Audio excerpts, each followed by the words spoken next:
তিন শ্রেণীর মানুষ আমরা এখানে দেশের অভ্যন্তরে পোস্টাল ব্যালটের মাধ্যমে ভোট দিতে পারবেন। একটা হচ্ছে সরকারি চাকরিজীবী, একটা হচ্ছে যে যারা নির্বাচনী দায়িত্বে থাকবেন এবং যারা আইনি হেফাজতে আছেন। তো এদের জন্যে যে আমাদের অ্যাপ যেটা আমরা সেই অ্যাপটা গুগল প্লে স্টোর থেকে, যেটা অ্যান্ড্রয়েড ফোন যারা ব্যবহার করি তাদের অ্যাপটা ডাউনলোড এখন করতে পারবেন। আমরা এখনো ওদের স্বপ্ন পূরণে পাশে থাকতে পেরে আমরা গর্বিত।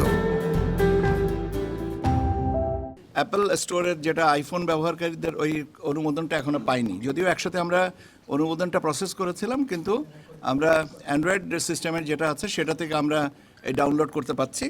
এবং আমরা আশা করছি যে আগামী তফসিল ঘোষণা পরপর থেকেই যারা দায়িত্ব পালন করবেন তারা এটা নিবন্ধন করতে পারবেন। এখানে একটু গ্যাপ আছে, সেটা হচ্ছে যে যারা নির্বাচনী দায়িত্বে থাকবেন এদের তালিকাটা তো আপনার প্রকাশ করা হয়, রিটার্নিং অফিসাররা করেন।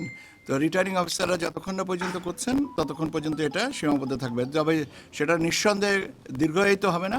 আগামী সপ্তাহে আমরা এটাকে কমপ্লিট করতে পারবো এবং আমার মনে হয় যে এটা 16 বা 17 তারিখ থেকেই আমরা এটা শুরু করতে পারবো।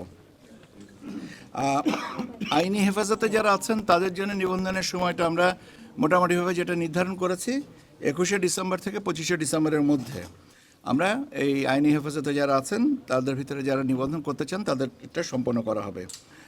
আর লাস্ট যে সেগমেন্টটা হচ্ছে যারা নির্বাচনের সরাসরি দায়িত্বে থাকবেন তাদেরটা আরেকটু সময় লাগবে। তার কারণ হচ্ছে যে ডেপ্লয়মেন্ট প্ল্যানের উপরে তাদেরকে নির্ভর করছে। আমরা তো ঠিক জানি না যে কাকে কাকে কোথায় কি ডেপ্লয়মেন্ট করা হবে।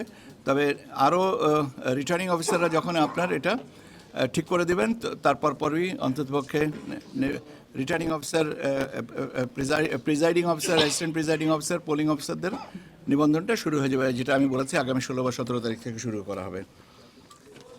এর পাশাপাশি আরও কিছু স্ট্রাকচারাল আমি বলবো যে একটু লিমিটেশন আমরা ফেস করছি।